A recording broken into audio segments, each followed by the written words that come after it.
त्यानंतर एक breaking news समोर येते। 7 तारखेला देशभरात सिव्हिल डिफेन्सचं मॉक ड्रिल होणार असल्याची माहिती समोर येते। आताची सगळ्यात मोठी आणि महत्त्वाची अपडेट म्हणावी लागेल। एकीकडे सर्व तिन्ही सैन्य दल सज्ज आहेत आणि अशामध्येच आता केंद्रीय गृह मंत्रालयाने एक मोठा आदेश काढलेला आहे। दिल्लीहून मोठी बातमी। भारत सरकारच्या गृह मंत्रालयाने देशातील अनेक राज्यांना 7 मे रोजी सिव्हिल डिफेन्स संदर्भात मॉक ड्रिल आयोजित करण्याचे आदेश दिले। सूत्रांच्या माहितीनुसार तयारी ही संभाव्य शत्रूच्या हल्ल्याच्या पार्श्वभूमीवर आहे, तर नागरिकांच्या सुरक्षेसाठी ही तयारी केली जात असल्याची माहिती आहे। विद्यार्थी आणि नागरिकांचं प्रशिक्षण सुरू करा। युद्ध परिस्थितीमध्ये स्वसंरक्षण करायचे प्रशिक्षण दिलं जाणार आहे। महत्त्वाची ठिकाणं आणि आस्थापनं यांना लपण करायचे आदेश सुद्धा विविध स्थानिक संस्थांना देण्यात आले आहेत। या अलर्टमध्ये देण्यात आलेले आहे। त्यामुळे आता संकेत मिळतात भारत एका मोठ्या युद्धाच्या तयारीत आहे, असेच काहीसे संकेत मिळत आहेत असं म्हणावं लागेल। सूत्रांकडून जी माहिती मिळते त्यानुसार आता 7 तारखेला सिव्हिल डिफेन्सचं मॉक ड्रिल हे केलं जाणार आहे। सूत्रांकडून जी माहिती मिळते त्यानुसार बरेचसे जे लोक आहेत त्यांना आता स्वसंरक्षणाचे धडे दिले जाणार आहेत देशातील जनतेला। आणि याविषयी अधिक माहितीसाठी आपले प्रतिनिधी प्रशांत लीला रामदास हे आपल्यासोबत जोडले गेलेले आहेत दिल्लीवरून।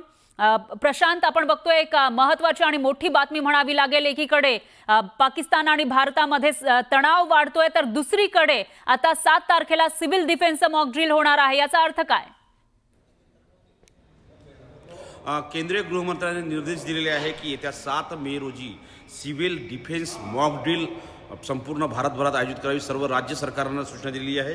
यामागे कारण असं आहे की ज्या पद्धतीनं पहलगामचा हल्ला झाला आणि त्यानंतर पाकिस्तान आणि भारतामध्ये ज्या पद्धतीची वातावरण तापलेलं आहे आणि या सगळ्या पार्श्वभूमीवरती सिव्हिल डिफेन्स मॉक ड्रिल करण्याची सूचना देण्यात आल्या आहे। या मॉक ड्रिलमध्ये महत्त्वाच्या ज्या उपाययोजना सांगितल्या त्यामध्ये खास करून एअर रेड सायरन्सची चाचणी आणि कार्यान्वयन सुरू करण्याची मागणी सूचना करण्यात आली आहे। सोबतच सामान्य नागरिक आणि विद्यार्थी यांना संरक्षणात्मक चाचण्या आणि त्या संदर्भातल्या प्रशिक्षण देण्याची सूचना करण्यात आलेली आहे।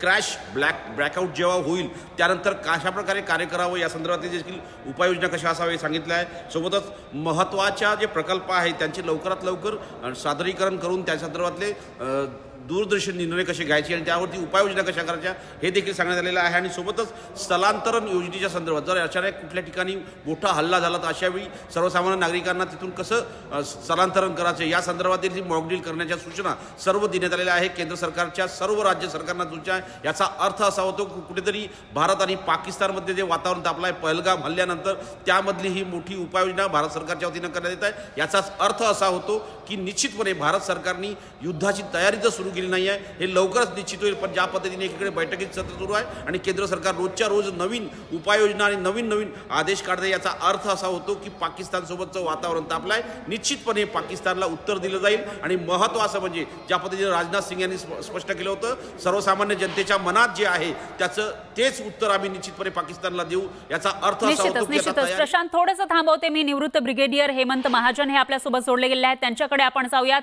Hemant Mahajan sir, civil defence हे जे मॉक ड्रिल होणार आहे त्याचा ते कशाचे हे संकेत आहेत? कारण गृह मंत्रालयाने हा आदेश जारी केलेला आहे। कोणत्या पार्श्वभूमीवर सिव्हिल डिफेन्स मॉक ड्रिल घेतलं जातं? सिव्हिल डिफेन्स मॉक ड्रिल ही मोठ्या शहरांमध्ये घेतली जाते जिथे हवाई हल्ल्याची शक्यता असते किंवा जिथे ड्रोन्सचा हल्ला होऊ शकतो किंवा जिथे मिसाईल्स म्हणजे क्षेपणास्त्रांचा हल्ला होऊ शकतो। तर असा हल्ला झाला तर लगेच एक सायरन वाजवण्यात येतो आणि सायरन वाजला याचा अर्थ असा असतो की जे लोक बिल्डिंगमध्ये असतील वरच्या मजल्यावरती ते सगळे खाली तळमजल्यावरती येऊन खंदकाच्या आत किंवा सर्वात खालती स्टील पार्किंगमध्ये स्वतःचं रक्षण करतात की ज्याच्यामुळे जरी हल्ला झाला ड्रोनचा किंवा हल्ला झाला क्षेपणास्त्रांचा किंवा हल्ला झाला विमानांचा तरी तुम्ही त्यापासून सुरक्षित राहाल। तर तो एक भाग होतो। आणि दुसरं जर या हल्ल्यामध्ये कोणी जखमी झालं कोणी हे झालं तर त्यांना कसं हरवायचं, त्यांना कुठल्या हॉस्पिटलमध्ये घेऊन जायचं हा दुसरा भाग असतो। आणि ज्या वेळेला सायरन वाजतो तर त्यावेळेला सगळे जे लाईट्स असतात सगळे हे बंद केले जातात आणि जे इलेक्ट्रॉनिक ट्रान्समिशन असतं हे सगळं बंद केलं जातं की ज्याच्यामुळे ते लाईट जर समजा शहरामध्ये लागलेले असतील तर जे शत्रूची जी विमानं हल्ला करण्याकरता येतील त्यांना जे टार्गेट आहे त्यांचं मग ते समजा ट्रॉम्बे असो की तेल रिफायनरी असो की ऑर्डनन्स डेपो असो त्याच्यावरती हल्ला करता येईल। तर त्याच्यामुळे सगळे लाईट्स बंद केले जातात आणि इलेक्ट्रॉनिक ट्रान्समिशन हे सगळं थांबवलं जातं, ज्याच्यामुळे कुठलंही मिसाईल तुमच्या दिशेने येऊ शकणार नाही. तर हे सगळे जे वेगवेगळ्या प्रकारच्या ज्या सुरक्षा पद्धती आपण वापरतो त्याची प्रॅक्टिस करायला पाहिजे. त्याच्यामुळे प्रत्येकाला कळेल की त्याचं नेमकं काय काम आहे आणि ज्यावेळेला गरज पडेल त्यावेळेला आपण आपण चांगल्या पद्धतीने ड्रिल करू. आपल्याला कल्पना असेल की एकाच्या युद्धामध्ये मी मुंबईमध्ये होतो, तर त्यावेळेला जसं अँटी एअरक्राफ्ट गनचा फायर सुरू झाला तर तिथे आकाशात तुम्हाला लाल म्हणजे त्यांच्या याची माळ दिसायला लागली आणि ते सगळे त्यांची जे शेल्स होते त्यांचं जे कव्हर होतं जमिनीवरती सांताक्रूजच्या आसपास पडायला लागलं आणि लोकांनी बाहेर जाऊन त्याला कलेक्ट केलं आणि त्याच्यामध्ये 1-2 जण मारले गेले आणि एकाचे हात जळाले. तर आपल्याला एवढं कळायला पाहिजे ही काही दिवाळी नाहीये आणि हे काही ट्रॉफी कलेक्शन करायची वेळ नाहीये. तर म्हणून स्वतःची काळजी कशी घ्यायची, जखमा झालं तर त्यांना कसं ट्रीटमेंट करायचं, अशा प्रकारची म्हणजे ही ड्रिल असते तर ती आपण करायला पाहिजे. आणि सर्वात अर्थात महत्वाचं असतं की जे कधी व्हायला नको आणि होणार पण नाही ते म्हणजे जर कधी अणुबॉम्बचा हल्ला झाला तर त्याच्यामध्ये काय करायचं. तर अशा वेगवेगळ्या कंटिन्जन्सीज रिहर्सल केल्या जातात आणि त्या सगळ्यांनी करायला पाहिजे आणि प्रत्येक नागरिकांनी एक सतर्क नागरिक म्हणून काम करायला पाहिजे. पण जरी चूक एकाने केली तरी ही चूक पूर्ण शहराला किंवा त्या मोठ्या भागाला ही सहन करावी लागते. म्हणून प्रॅक्टिस करावी. म्हणजे याचा अर्थ असा होतो की आपण एका मोठ्या युद्धाकरता तयारी करतो आहोत आणि हे चुपचापणे सुद्धा करता आलं असतं, पण आपण उघडपणे का करतोय, आपण उघडपणे वेगवेगळ्या बैठका का करतोय. म्हणजे चीफ ऑफ नेव्हल स्टाफ आले, चीफ ऑफ एअर स्टाफ आले, त्या रात्रीच्या वेळेला लपून सुद्धा आले असते. पण आपण हे इशारा आपले शत्रू पाकिस्तान आणि चीनला देतो आहे, लक्षात ठेवा आम्ही तयारी करतो आहे आणि तुम्हाला आम्ही नक्की तुमची पिटाई करणार, याविषयी शंका नको. तर हे अशा सगळ्या प्रॅक्टिस करायला पाहिजे आणि त्याच्यामुळे आपलं गरज पडली तर आपण चांगल्या पद्धतीने स्वतःचं स्वरक्षण करू शकू. निश्चितच. महाजन सर, धन्यवाद तुम्ही दिलेल्या या विस्तृत अशा माहितीसाठी.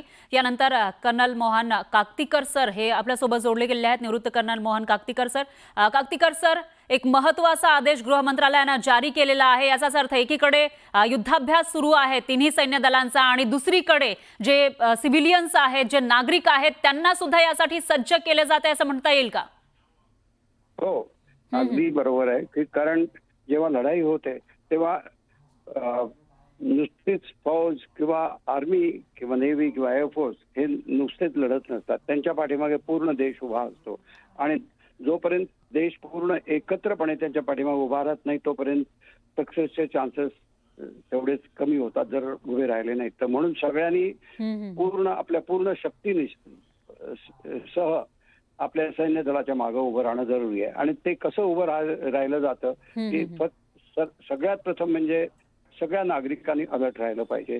ज्या इन्स्ट्रक्शन्स आहेत, एअर रेड सायरन्सच्या आहेत किंवा बॉम्बिंग झालं तर काय ऍक्शन करायच्या किंवा एअर रेड अलर्ट झाल्यानंतर काय ऍक्शन केली पाहिजे किंवा समजा जर बॉम्बिंग झालं तर त्याच्यानंतर जर जखमा झाल्या तर त्यांना कसं उचलून आपण घेऊन जायचं याचंही ट्रेनिंग दिलं पाहिजे प्रत्येकांना. की वॉकिंग वुंडेडनं कसं घेऊन जायचं किंवा ज्यांना चालता येत नाही त्यांना कसं घेऊन जायचं किंवा त्यांना काय फर्स्ट एड द्यायला पाहिजे आणि फर्स्ट एडची सोय कुठं असली पाहिजे. प्रत्येकांना हे माहिती पाहिजे की एअर रेड शेल्टर कुठं आहे किंवा एअर रेड शेल्टर नसतील तर निश्चितच मेट्रो स्टेशन्स आहेत किंवा बेसमेंट्स आहेत मोठी, तिथं त्यांना आपण आसरा घेतला पाहिजे जेव्हा एअर रेड्स होतात तेव्हा. अशा गोष्टी ज्या आहेत त्या सगळ्याची तयारी पाहिजे आणि त्याची माहिती सगळ्यांना पोहोचली पाहिजे आणि त्याच्यावर सगळ्यांनी ऍक्शन केली पाहिजे. निश्चितच. काकतीकर सर, धन्यवाद तुम्ही दिलेल्या या विस्तृत अशा माहितीसाठी.